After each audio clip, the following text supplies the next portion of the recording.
J'aimerais tout d'abord revenir sur les propos de l'humoriste ivoirien Michel Gou, qui lors d'une interview a dit « Le seul regret que j'ai dans ma carrière, c'est de ne pas être allé loin dans les études.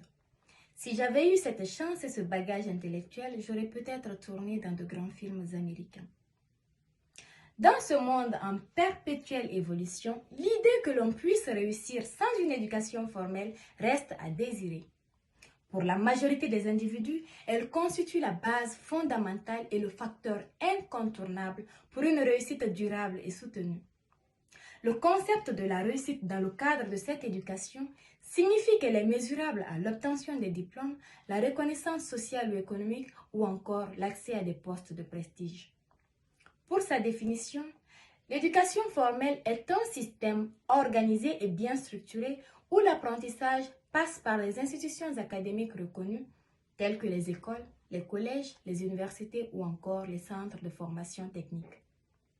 Dans l'acquisition de compétences spécifiques, cette éducation offre les connaissances spécialisées dans des domaines précis. Elle reste d'ailleurs une exigence pour certaines professions. Les médecins, ingénieurs et avocats, par exemple, sont tenus obligés de passer par cette formation formelle pour exercer leur métier. Certains me diront, mais quand même, Michel Gou est un humoriste à succès. Mais de quel humoriste à succès parle-t-on?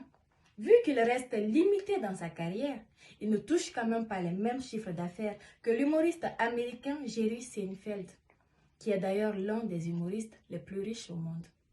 Bien qu'il existe des réussites hors du cadre formel, elles demeurent des exceptions plutôt que la règle.